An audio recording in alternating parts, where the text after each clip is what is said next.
I'm Dr. Amanda and it's time for another Medicine Monday, where the aim is to educate, empower and equip you with the knowledge that you need to live your healthiest life. Today we're going to be talking all about cancer.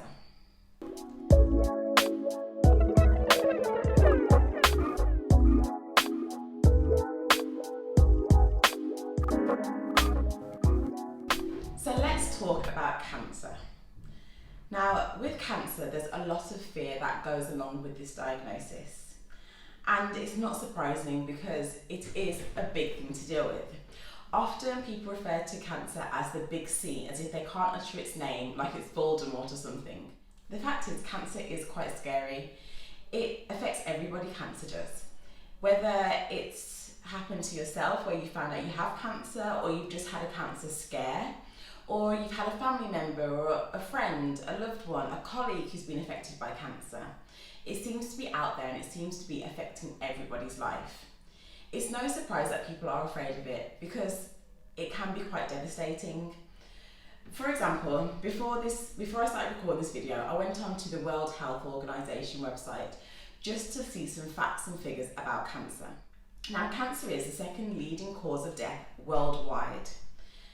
In 2018, there were 9.6 million deaths due to cancer, and 1 in 6 of all deaths are due to cancer. So it's no surprise that people are afraid of it, and often you'll hear certain vocabulary being used around cancer.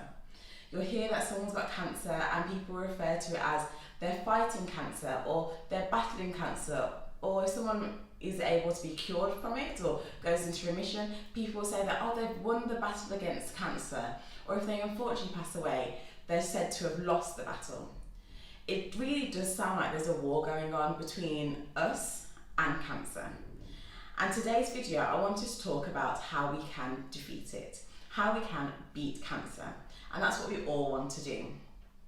Now, I think there's a saying that goes, the best form of attack is defense. I could be completely wrong. I'm not really a sport person or a battle expert, but I think I have heard that phrase before. And well, really, I think defense is the best form of attack. And with cancer, I think that sentiment really does apply. Now, defense, when it comes to something like cancer, there are 3 areas, and those 3 areas I want to discuss in this video today. The first is knowledge. Knowledge is power. And when you have knowledge and you understand what cancer is all about, you have a much better chance of beating it. The second is preventing it from occurring in the first place. And the third is catching it as early as possible so that any treatment that you have will be more effective and that your lifespan hopefully won't be affected by this horrible disease. So let's start with knowledge. What is cancer? Do you know? Often you might know that cancer is a disease or that people die from it, but do you really know what the disease process is? If we start with a definition of cancer is where cells in a specific area of the body start to grow and divide uncontrollably to the point where they're growing so rapidly that they start to destroy surrounding tissue and organs. So cancer all starts with cells, one of these little things. Our whole body is made up of cells. We actually have over 100 million cells, and it makes up every aspect of our body. Now, cells, the structure is quite similar for all cells, but their function actually depends on where they are in the body. For example, we'll have brain cells or heart cells, muscle cells, we have cells in our bladder, we have cells in our uterus, or cells in our testes. They are all different kinds of cells. And although the structure is the same, what makes them different is the genes. Now, genes are basically our DNA. They're the instructions that our body has to tell our body how to work. Now, these genes are found in cells in the brain of the cell. So the genes, they not only tell the function of the cell, but they also tell the cell when to divide, when to reproduce, when to die. And usually the body is very good at dealing with this. Now, sometimes some errors can come in. So there can sometimes be errors, what we call mutations in the genes of cells. And when this happens, the body's usually quite good at dealing with these errors or these mutations by either repairing them or by killing the cell to stop it from dividing and reproducing more errors. But there can be some things that go wrong, and the body system for repairing or removing these damaged cells can sometimes go wrong itself if these damages start to build up and build up and build up to an uncontrollable level where the body can't sort it out. And when that happens, this is where this uncontrollable growth and reproduction of these abnormal cells can start to happen. And that is when we start to see cancer. Now you might be wondering, why do these errors occur? Why do our genes start to have these mutations? And there are a number of reasons why it happens. And it's not something that usually happens overnight. Often there are things inside our body or things that we do that can put our body at a more increased risk of getting these mutations. And these things include some lifestyle factors, things that we put into our body and consume, but they also include some of our genetics. Sometimes there is an error inside our genes that is passed down from family to family. And so those people are at quite a high risk of getting cancer if they're carrying one of these mutations or one of these genes that has been passed down through the generations. Also, some errors can happen spontaneously, randomly, and there isn't very much we can do about those. And these can sometimes cause cancer to occur in somebody who hasn't really been living any dangerous lifestyles. For example, we might see childhood cancers or cancers even in babies, and really they haven't had a long enough life to have all these terrible lifestyle factors that can produce cancer. And there are some areas where cancer just happens and it is just really unfortunate, and there isn't very much that can be done to prevent it. But there is hope out there, and this is where I want to come on to our second form of defence, which is prevention. So earlier I was on the World Health Organization website, and I saw a fact from there that was really interesting, and that fact was that a third of cancers are actually down to 5 common poor behavioural practices that we do. And if we can reduce those or improve those, we can reduce our risk of having cancer to a great extent. It's actually thought that more than 40% of cancers are lifestyle related. And actually, if we look at cancer as a whole, 9 out of 10, which is 90% of cancers, actually aren't diagnosed or don't come about until you're over the age of 50. This shows that most cancers, they develop over a long period of time. And it's usually because of these behaviours that we're doing over a long period of time, rather than these random changes that start to happen. This gives us some hope. If the reason why a lot of cancer there, 40%, over a third of cancers are due to behaviours that we do, it shows that if we change our behaviours, we can actually prevent cancer and beat cancer ultimately. So out of these 5 behaviours, the first one is having a high BMI. A BMI is a body mass index. It basically is a calculation that takes into account your height and your weight to then come out with a number that tells you if you're overweight, underweight, a healthy weight, or whether you're obese. So there are some issues that I do have with the BMI in general. It is quite a rudimental tool because it just takes into account your weight and your height and nothing else. It often doesn't show a full picture of the person. So it doesn't take into account your body composition. It doesn't tell us if you've got a high body muscle percentage or body fat percentage. Because if you are, say, overweight according to the BMI because your weight is higher, but actually you have quite a small body fat percentage and a higher body muscle percentage, you wouldn't be classed as unhealthy in that situation. And that's why the BMI does have some limitations. But it is a good tool in general to have an idea about whether someone's weight is healthy or not. And having a high BMI, which would be over 25, particularly if it's over 30, puts you at an increased risk of having cancers.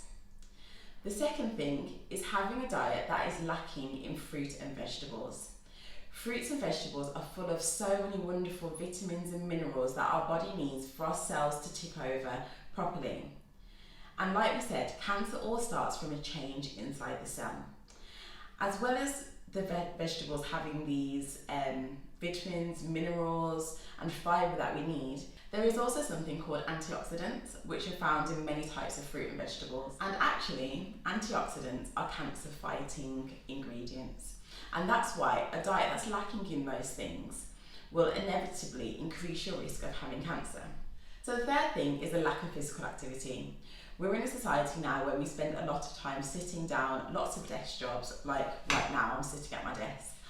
But actually, the recommended amount of physical activity is 150 minutes per week. You can split this over 30 minutes a day for 5 days. It's quite a good way of getting it in. Now, it's not just any kind of exercise. If you're just walking here and there, that often isn't enough. By physical exercise, we mean something that's of moderate intensity. And so really, you should be feeling breathless and sweaty at the end of doing that kind of exercise. So the fourth thing is tobacco use. You've heard it again and again and again. There's no one here that has a YouTube account that's watching these videos that has not heard that smoking kills. It's on the packet, it's advertised everywhere, we've been talking about it for decades now. And if you're still smoking, it can cause problems not just by increasing your risk of having cancer, because there are so many cancer-causing elements inside the cigarette, not only tobacco, but it can also increase your risk of having respiratory problems, problems with your circulation systems, problems with your heart, and the list goes on and on and on. So please, if you haven't already, stop smoking. Get a date in your diary and stop smoking. And we can do a video all about the effects of smoking if you need any more convincing. And the fifth and final thing is alcohol use. Now, there's lots of people that enjoy alcohol for different things. Maybe it relaxes you, maybe you enjoy that bit of that tipsy feeling, maybe you do it as a social reason, and that's fine on the most part. But we're talking about alcohol use when it becomes excessive. And actually, what the recommended amount for men and women in the UK at the moment is 14 units a week. Here I've got a guide of what 1 unit is, and then you can work out how much you're having. And it's not 14 units all in one day, on 1 week, in 1 week. We need to be spread out. Binge drinking or having high quantities in a short period of time can also be detrimental to your health. So there you have it, 5 things that you can do and behaviours that you can change to reduce your risk of having cancer. So we've covered 2 out of 3 things you can do to fight cancer. But the third one I spoke about was preventing cancer. Like I said, 9 out of 10 cancers are diagnosed after the age of 50.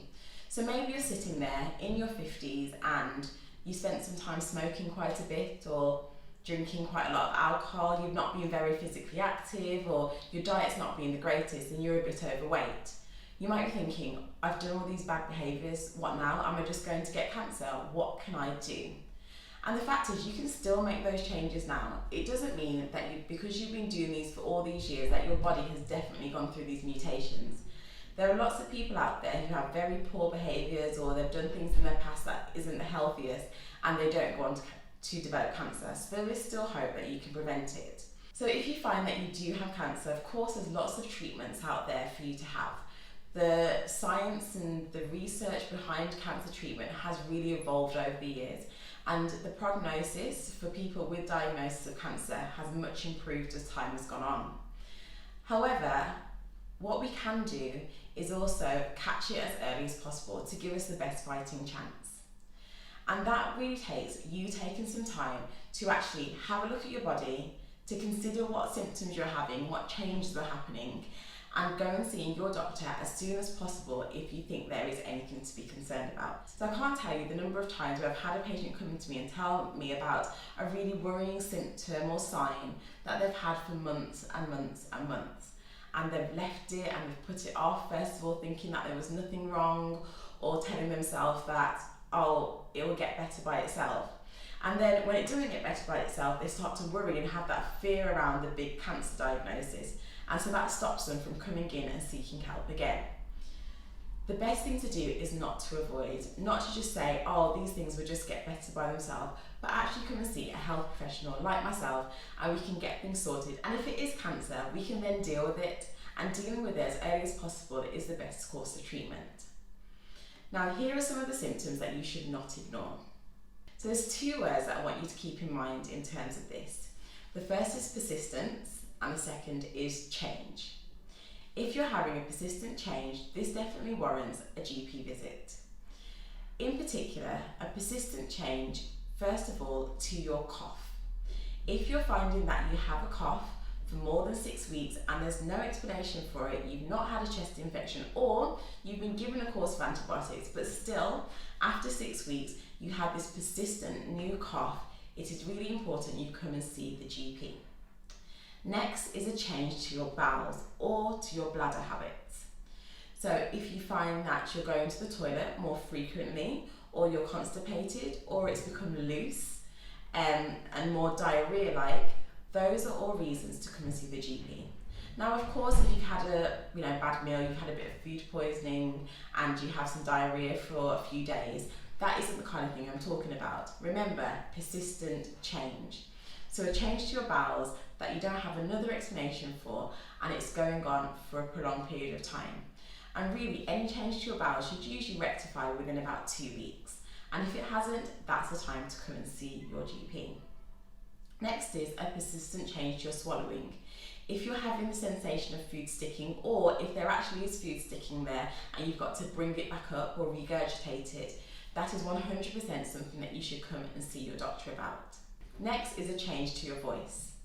If you're noticing that you're becoming more hoarse, or just the sound of your voice has changed quality, maybe a family member or a friend has noticed it, don't ignore it, don't put it down to something that will sort itself out. Come and see us, especially if it is persistent. The next thing is pain. Now, there are lots of reasons for having pain. Maybe you've injured yourself, maybe you've got a condition such as arthritis, but the fact of the matter is, if you're having new persistent pain, wherever it is on the body, it shouldn't be ignored. If it's easily explained by an injury, or is easily managed by taking some painkillers, simple ones such as paracetamol, that doesn't always warrant a visit. But if you're getting this persistent abdominal pain or discomfort or back pain or hip pain, then it's really important you come and see your doctor. In addition to these persistent changes that I spoke about, we also need to think about some other red flags. The first one is weight loss. Now, unexplained, unintentional weight loss should not happen. If you find that you're still eating the same amount, or you're still being as active as you used to be, but the weight is falling off you, that is a definite red flag. And we call these symptoms and these signs that may be associated with cancer or with something sinister, red flags. And it's basically your body saying, hey, look at me, I need some help. And so unintentional and unexpected weight loss needs to be seen by your doctor. The same with bleeding as well. If you find that you're bleeding from somewhere and there's no explanation for it, come and see your doctor. This includes bleeding from your bowels, bleeding from your vagina, especially if it's after your menopause or if it's in between your periods, you need to come and see us. And also other bleeding such as bruising under the skin happening quite frequently, nosebleeds, coughing up blood, vomiting up blood. These are all not normal, and you should definitely come and see your GP about it. And the final thing is about your skin. Now, often people may have moles on their skin, things that they've had for many years that don't really change, and that's nothing to be concerned of. But if you are someone that does have a lot of moles all over the body, it's important that you take time to actually have a look at your moles.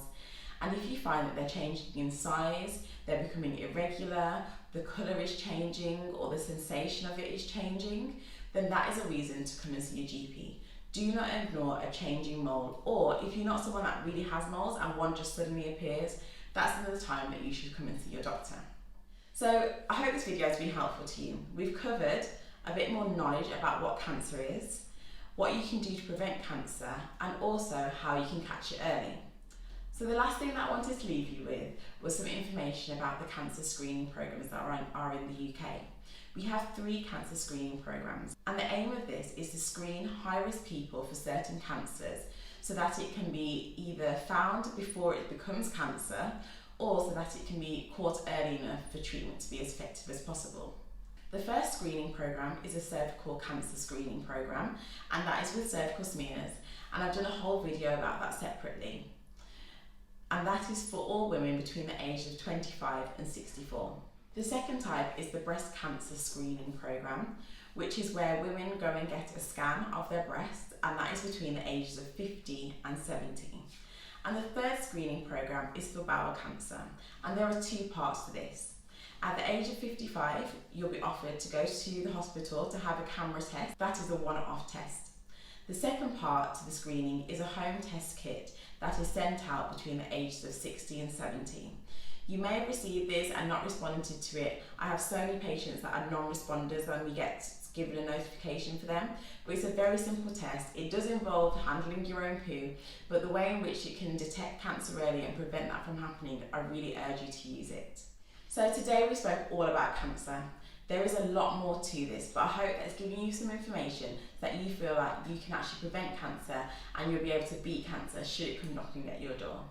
If you have any questions at all, please leave it down below, and if you found this video useful, don't forget